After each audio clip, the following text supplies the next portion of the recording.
udara Tuhan pelihara, apatah lagi orang percaya. Jadi karena itu meskipun kita adalah hamba-hamba Tuhan, khotbah tentang iman bukan hanya bahan kita untuk jemaat, tetapi khotbah tentang iman harus menjadi bahan setiap hari. Karena setiap hamba-hamba Tuhan harus live by faith. Hidup oleh iman, hidup karena iman, dan hidup dengan iman. Haleluya. Dan selanjutnya, apa benteng kita? Yaitu hati yang bersyukur. Jadi, apa yang harus kita jaga di benteng kita? Kekudusan, keluarga, iman, dan hati yang bersyukur. Selama kita punya hati yang bersyukur, itu adalah benteng kita. Karena Alkitab bilang hati yang gembira adalah obat yang manjur. Alkitab bilang apa yang benar, apa yang mulia, apa yang sedap didengar, pikirkan semuanya itu. Alkitab bilang Tuhan Allahmu ada di antaramu sebagai pahlawan yang memberi kemenangan. Ia bergirang karena engkau dengan sukacita. Rekan-rekan hamba-hamba Tuhan yang hebat, dahsyat, dan luar biasa. Saya bangga boleh sharing dalam pertemuan yang indah dan luar biasa ini. Meskipun saya ada di Bondowoso, tetapi sebuah hubungan yang manis dari kawan-kawan hamba-hamba Tuhan sekalian, baik yang di Manado, mau di Jakarta, mau di New York, mau di Amerika, tetapi ada kasih Tuhan, ada berkat Tuhan, ada rahmat Tuhan. Dan izinkan saya mengingatkan apapun yang terjadi, our strength is give thanks. Kekuatan kita adalah waktu kita bersyukur. Kita bukan orang-orang yang gampang putus asa. Kita bukan orang-orang yang gampang mengeluh dan bersungut. Selalu saya bilang mengeluh dan bersungut bukan bahasa anak-anak Tuhan. Anak-anak Tuhan Yesus, apapun yang terjadi, tetap bersyukur. Kita bersyukur karena Tuhan kita baik. Kita bersyukur karena kita tidak pernah dipermalukannya. Kita bersyukur karena Tuhan dapat merubah batu menjadi roti. Kita bersyukur karena Tuhan merubah kutuk menjadi berkat. Kita bersyukur karena apa yang tidak pernah kita pikirkan, itu yang Tuhan sediakan. Bahkan Tuhan merubah rata kita menjadi tari-tarian. Berarti ada 4 benteng yang harus kita jaga. Kekudusan, keluarga, iman, dan hati yang bersyukur. Selama 4 benteng itu ada dalam kehidupan kita, kita aman dalam peristiwa apapun. Kita dikhianati, kita difitnah, kita menghadapi badai, bahkan kita melewati pandemi COVID-19. Kita tetap dapat katakan, aku lebih daripada orang-orang yang menang. Karena Kristus yang mengasihi aku. Haleluya. Wow, puji Tuhan. Nah, siapa yang mampu menjaga benteng? Sebagai penutup ini yang saya mau jelaskan, siapa yang mampu menjaga benteng? Yang pertama, umat yang mengenal Allah. Alkitab berkata umat yang mengenal Allahnya akan tetap kuat dan bertindak. Mungkin sudah menatap saya dan berkata, aduh, kota pendeta ini bodoh sekali. Masa kita hamba-hamba Tuhan dibilang tidak mengenal Allah? Loh, kita mungkin mengenal Allah by our mind, ya kan, dengan pikiran-pikiran kita. Tapi Tuhan mau kita mengenal Tuhan dari hubungan, dari relation, ya kan? Karena waktu murid-muridnya bertanya, guru ajarlah kami berdoa. Yesus bilang ketika kamu berdoa, berdoalah demikian. Bapa kami yang di surga. Nah, ini bukan sekedar doa yang perlu kita hafalkan. Jadi doa Bapa kami bukan sekedar doa yang harus dihafalkan, tetapi doa yang menjelaskan tentang hubungan Bapa kami yang di surga. Berarti waktu kita mulai berdoa Bapa kami yang di surga, ya kan? Memang Manado ini kadang-kala aneh-aneh, ya. Kenapa aneh-aneh? Semua itu sebetulnya anak Tuhan, kecuali orang Manado, cucunya Tuhan. Karena dia panggil Tuhan Opo. Opo warna natas, ya kan. Opo yang paling di atas, ya kan. Opo empung, ya kan. Aduh Tuhan, ya kan. Jadi semua orang di muka bumi anaknya Tuhan, kecuali orang Manado, cucunya Tuhan. Tuhan pejujut orang semua ini. Jadi sebenarnya dalam Tuhan, tapi lepas dari apapun, Tuhan bukan Opo, Tuhan adalah Papa, ya kan. Tuhan adalah ayah, ya kan, Bapa kita yang baik. Waktu Yesus bilang, ketika kamu berdoa demikian, Bapa kami di surga, itu menggambarkan hubungan. Terlalu banyak hamba-hamba Tuhan yang kadang-kala kita baca Alkitab hanya untuk mempersiapkan khotbah. Kita baca Alkitab hanya untuk pengetahuan. Jadi saudara yang kasih dalam Tuhan, ini yang harus kita rubah. Kita harus menyadari, saya tidak bisa hidup tanpa Tuhan. Tuhan segala-galanya. Kenapa saya berdoa? Karena Tuhan itu baik. Kenapa saya baca Alkitab? Karena Tuhan itu baik. Kenapa saya melayani? Karena Tuhan itu baik. Dalam pelayanan Jemaat saya boleh kecil, jemaat saya boleh besar. Yang kecil nggak perlu minder dan selalu bilang, ya saya hamba Tuhan kota kecil, di gereja kecil, di kota kecil, yang nggak punya kamar kecil. Iya kan? Nggak bisa begitu. Jadi, saudaraku yang kasih dalam Tuhan, saya percaya dalam pelayanan tidak ada gereja kecil dan gereja besar. Yang ada hanyalah kita kecil dan kita punya Tuhan yang besar. Karena kalau kita lihat dalam Matius pasal 25, hamba Tuhan cuma dibagi dua. Nggak ada itu gereja kecil, gereja besar. Hamba Tuhan kecil, hamba Tuhan besar, hamba Tuhan terkenal, tidak terkenal, hamba Tuhan desa, hamba Tuhan kota. Nggak ada. Yang ada cuma dua. Hamba yang baik atau hamba yang jahat. Sebagai hamba Allah, izinkan saya mengingatkan buat setiap hamba-hamba Tuhan. Jangan pernah merendahkan Tuhan. Saya ulangi sekali lagi, jangan pernah merendahkan dan menghina Tuhan dengan kalimat-kalimat yang nggak penting. Kalau kita kemana-mana suka bilang, aduh kasihan kita kota hanya hamba Tuhan kecil, di kota kecil, dengan gereja kecil, itu namanya menghina Tuhan. Kita punya Tuhan yang besar. Apapun yang menurut ukuran kecil, tapi kalau kita layani Tuhan yang besar, kita bangga dan bilang, terima kasih, saya melayani Tuhan. Amin. Itu saja. Iya kan? Saya melayani jemaat Tuhan di mana? Di Kairagi, di mana? Ya kan? Di Bondowoso, di mana? Ya kan? Yang penting kita nggak usah mengecil-ngecilkan arti kok kayaknya kita nggak bersyukur. Selalu saya bilang, orang yang sebentar-bentar berkata, saya melayani di gereja kecil, di desa kecil, di kampung kecil. Jangan-jangan sebetulnya dalam hatinya ada kesombongan yang besar. Karena dia merasa minder, wah ada yang lebih hebat. Saudaraku yang kasih dalam Tuhan, nggak bisa begitu. Gereja besar pun sadar, saya bisa melayani semua karena Tuhan. Tuhan yang pilih, Tuhan yang panggil, terpujilah nama Tuhan. Kita bersyukur bukan karena gereja kita besar, kita bersyukur bukan karena gereja kita kecil. Karena hidup pelayanan tidak boleh bersaing. Ingat, murid-murid bertanya, guru siapa yang terbesar di kerajaan sorga? Wah, Yesus marah dan menegur mereka. Barang siapa yang mau terbesar, dia harus melayani, dia harus rela jadi yang terkecil. Artinya apa? Size doesn't matter. Dalam pelayanan ukuran bukan yang menjadi penentu. Yang menjadi penentu adalah hubungan hati kita dengan Tuhan. Selama kita tetap hidup dalam kekudusan, selama kita tetap hidup melekat pada Tuhan, selama kita mendahulukan Kristus lebih dari segalanya, selama kita mencari kerajaan Allah serta kebenaran terlebih dahulu, maka semuanya akan Tuhan tambahkan dalam hidup kita. Jadi saudaraku yang kasih dalam Tuhan, jelas siapa yang mampu mengadakan penjagaan di benteng? Umat yang mengenal Allahnya. Paulus bilang, aku tahu kepada siapa aku percaya. Aku yakin dia berkuasa. Pengetahuan di sini bicara tentang apa? Hati, hubungan. Sehingga aku kenal Tuhan yang aku sembah. Aku tahu kuasanya dahsyat dan luar biasa. Yang kedua, siapa yang mampu menjaga benteng? Ya kan? Orang yang mengikat pinggang dan mengumpulkan kekuatan. Artinya apa?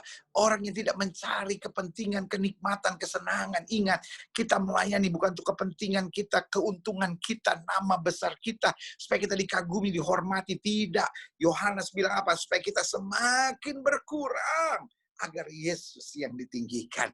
Jadi yang kedua yang harus kita mengerti, siapa yang mampu menjaga benteng? Orang yang mengikat pinggangnya dan mengumpulkan kekuatan. Ingat, we are in a battle.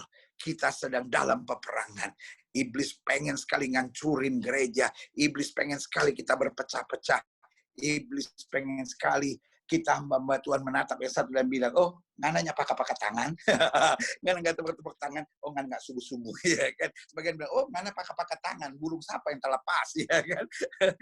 Lihat saudara kasih dalam Tuhan. Kadang-kadang gereja ribut untuk hal-hal yang nggak esensial, yang satu berbahasa roh, yang lain nggak berbahasa roh, sehingga kalau saudara sepupu kita mengenal istilah mengkafir-kafirkan, kita ini kadang-kala menyesat-nyesatkan dia kan, yang nyapa-paka tangan, yang percaya bahasa roh bilang yang paka-paka tangan berbahasa roh itu sesat ya. Cara yang paka-paka tangan berbahasa roh bilang oh yang itu yang sesat. Saudara yang kasih dalam Tuhan, kau pikir kau panitia penguasa surga ke apa ya kan? Mulai hari ini mari kita belajar. Kita mungkin berbeda dan kita pegang prinsip firman Tuhan saja. Kamu sesat jika kamu tidak mengerti kitab suci dan kuasa Allah. Sesat itu kalau sudah tidak lagi mengakui Yesus sebagai Tuhan. Sesat itu kalau sudah tidak lagi mengakui bahwa Alkitab iman. Sesat itu kalau tidak lagi mengakui bahwa Roh Kudus adalah Roh Allah. Sesat itu kalau tidak lagi mengakui bahwa Dia adalah Allah yang hadir sebagai Bapa, Anak, dan Roh Kudus. itu baru namanya sesat. Perbedaan pandangan, perbedaan ajaran, perbedaan aliran. Apalagi aliran-aliran yang memang sudah bertahun-tahun ada, ya kan. Karismatik bilang, Protestan gak ada Roh Kudus. Protestan bilang, karismatik itu apa, itu liar itu. Saudara yang kasih dalam Tuhan, iblis tetap tertawa. Iblis bilang terus, lebih dalam lagi, sikat terus. Tahukah saudara, tugas menyerang gereja itulah tugas setan. Tetapi saya khawatir setan hari-hari ini sedang santai-santai di neraka. Kenapa? Karena tugasnya sedang diambil alih.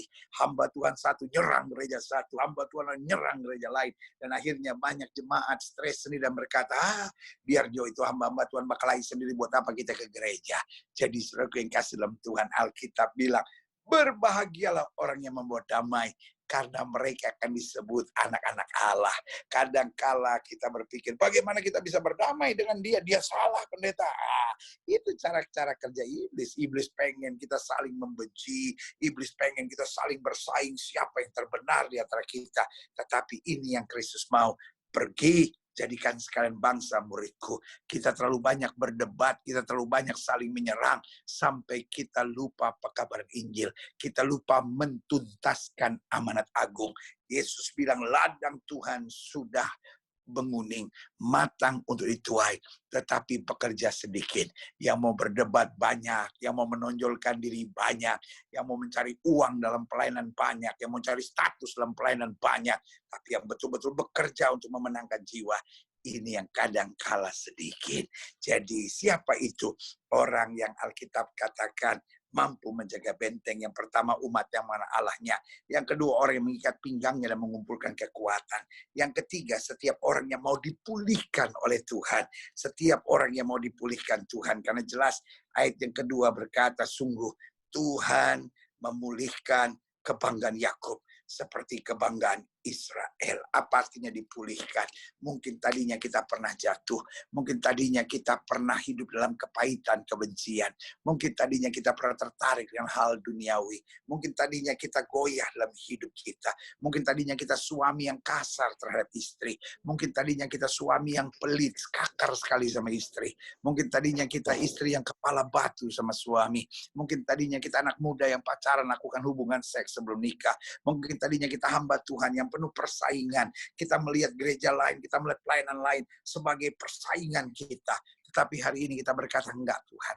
Saya sekarang mau fokus sama Tuhan. Saya mau tetap melayani Tuhan. Pandemi COVID-19 ini membuat pintu-pintu gedung gereja tertutup. Membuat dinding-dinding gereja runtuh. Supaya kita dapat satu kembali, dapat bergandengan tangan. Karena ingat Alkitab bilang, peperangan kita bukan melawan darah dan daging. Berarti yang ada darahnya, yang ada dagingnya, itu bukan musuh kita. Musuh kita iblis. Alkitab bilang lawan musuh iblis sama seperti singa berkeliling mencari orang yang dapat ditelannya. Lawanlah dia dengan iman yang teguh. Artinya kita jangan tertipu, kita jangan tertelan, kita jangan masuk perangkapnya. Sampai akhirnya kita saling menyerang gereja satu, gereja lain. Sampai akhirnya kita punya kepahitan terhadap satu sama lainnya. Sampai kita akhirnya nggak bisa mengampuni. Sampai kita menyebut diri kita hamba Tuhan. Tapi hati kita masih hati yang penuh amarah, penuh kecewa, bahkan penuh ikatan-ikatan trauma. Tapi hari ini kita bilang, tidak Tuhan, pulihkan saya, pulihkan aku. Karena Alkitab berkata, waktu Tuhan memulihkan keadaan Yakub seperti orang-orang yang bermimpi. Mulutnya penuh dengan sorak-sorai. Biarlah kita menjadi orang-orang percaya yang hidup dengan sorak-sorai dan kemenangan. Haleluya. Dan yang keempat, yang terakhir. Siapa yang mampu menjaga benteng? Yang pertama, umat yang mengenal Allahnya. Yang kedua, orang yang mengikat pinggangnya dan mengumpulkan kekuatan. Yang ketiga, setiap orang yang mau dipulihkan Tuhan. Dan yang keempat, setiap orang yang tidak gemetar terhadap perusak, pembongkar, dan juga peminasa. Artinya apa? Dia tahu perusak, pembongkar, dan peminasa akan coba menyerang. Tetapi dia berdiri teguh karena dia berkata, roh yang di dalam aku lebih besar dari roh yang alam dunia ini. Saudaraku yang kasih dalam Tuhan, saya percaya COVID-19 ini adalah masa-masa yang serius. Karena COVID-19 menggambarkan bahwa apa yang hebat, apa yang jago, apa yang luar biasa, nggak ada apa-apanya berhadapan dengan Tuhan. Kalau Tuhan mau semua di stop. Yang biasa terbang kiri kanan nggak bisa terbang. Setiap orang yang tadinya begini nggak bisa. Semua orang yang begini nggak bisa. Kenapa? Karena Alkitab bilang di akhir zaman Apa yang dapat digoncangkan akan digoncangkan, supaya tinggal tetap kerajaan yang tidak tergoncangkan. Berarti saudara yang kasih dalam Tuhan, kalau kita simpulkan bagaimana supaya kita tidak gemetar berhadapan dengan perusak, pembongkar, pembinasa, maka yang pertama, kita harus tulus. Yang kedua, kita harus konsisten. Dan yang ketiga, kita harus bersatu. Dan yang keempat, kita harus kembali mentuntaskan amanat agung untuk pergi jadikan sekalian bangsa murid Tuhan. Sebuah kehormatan untuk saya dapat berbicara dengan hamba-hamba Tuhan yang luar biasa dalam komunitas ini. Dan jika tidak keberatan, izinkan saya berdoa buat setiap saudara sekalian. Karena saya percaya betul, ini waktunya Tuhan melakukan perbuatan yang besar. Mari kita tundukkan kepala, kita berdoa. Bapa, firman sudah disampaikan. Dan biarlah hari ini kami berkata amin untuk mengadakan penjagaan di benteng. Karena kami tahu ada perusak, ada pembongkar, ada pembinasa. Tetapi pada saat yang bersamaan kami juga tahu roh di dalam kami lebih besar dari roh yang alam dunia ini. Karena hamba berdoa buat setiap hamba-hamba Tuhan. Sehingga setiap kami semakin hari semakin tulus. Semakin hari semakin bersatu. Semakin hari semakin memandang Tuhan. Semakin hari semakin menjaga kehidupan kami benar di hadapan Tuhan. Dan semakin hari semakin siap untuk mentuntaskan amanat agung, yaitu pergi beritakan Injil kepada setiap makhluk. Sehingga kami dijauhkan dari semangat untuk saling berkompetisi, saling menjelekkan, saling menyerang, bahkan dilepaskan dari kami segala kebencian, kepahitan, dan sakit hati. Tapi kami mulai menjaga kekudusan, kami mulai menjaga keluarga, kami mulai menjaga iman, kami mulai menjaga hati yang penuh syukur. Secara khusus hamba berdoa buat hamba-hamba Tuhan yang mungkin hari-hari ini tidak sedang menjaga bentengnya, yang mungkin hari-hari ini sedang disakiti, yang mungkin hari-hari ini sedang banyak pergumulan. Bapak, dalam forum yang indah bersama hamba-hamba Tuhan ini, kami saling menguatkan, kami saling mendoakan dan berseru, kasihanilah kami, kuatkan kami, mampukan kami, satukan kami, ajar kami untuk selalu mencari kerajaan Allah serta kebenarannya, maka semuanya akan ditambahkan pada kami. Kami mengerti masa-masa ini, masa-masa yang sukar buat hamba-hamba Tuhan. Karena penampian sedang terjadi di mana-mana. Dan apa yang dapat digoncangkan akan digoncangkan. Supaya tinggal tetap kerajaan yang tidak tergoncangkan. Dan kami dapat berkata, kami dipilih oleh Tuhan dan membawa kami dalam kerajaan yang tidak tergoncangkan. Sehingga apapun yang terjadi, kami tetap melayani. Kami tetap bersuka cita. Kami tetap membawa damai. Kami tetap menjadi berkat buat semuanya. Berkati forum yang indah ini dari setiap hamba-hamba Tuhan di mana-mana tempat yang hari ini bersama-sama dalam kebersamaan Zoom ini. Di dalam nama Yesus kami berdoa. Haleluya. Amin. Amin. Amin. Haleluya. Kembali saya serahkan kepada moderator dengan percaya bahwa kita akan siap mengadakan penjagaan di benteng. Haleluya.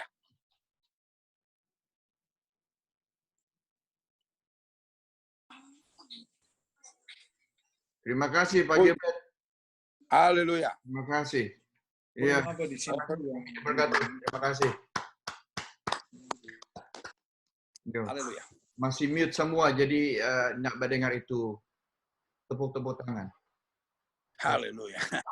Mana moderator Om Rene? Amin. Haleluya. Ada Puji Tuhan. Adek, Telda. Pendeta Telda. Haleluya.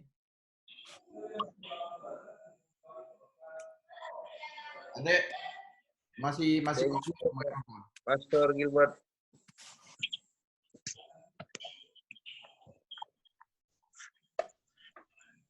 Apa kita mau menyanyi sekarang ini?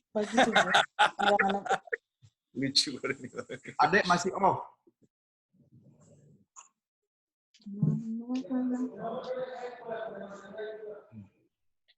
Moderator di mana moderator? Jadi Pendeta Gilbert silakan kalau masih mau menyanyi ya silakan. Kalau kita menyanyi semua keluar ini. Biar Jo Talita Jo. Kalau kita bukan Talita, kalau kita Talipa. Kalau kita menyanyi bukan Talita, Talipa. Yang mau dipatrick. Ternyata beda tuh suara pengkhotbah dengan suara penyanyi. Nah, Iya. apa sudah Aduh, iya kalau Penyanyi berarti Oh. mesti kalau kita talipa. Om Rene itu, wah, itu baru keren itu. Om Rene kalau menyanyi, pas ampa 5 tak bongkar pas ampa 5 jadi ampa 7. Kalau kita cuma nangis. ternyata kalau penyanyi berkhotbah dan Sama kalau penyanyi khotbah bingung-bingung dia. Ya kan? Tapi banyak penyanyi yang juga jadi khotbah mantap. Nah, kalau Pendeta mau menyanyi satu lagu. Pendeta Waduh, Gilbert menyanyi satu lagu. Rene Jo. Pastor Rene nyanyi baru bagus. Kalau kita menyanyi sudah langsung keluar semua ini selesai.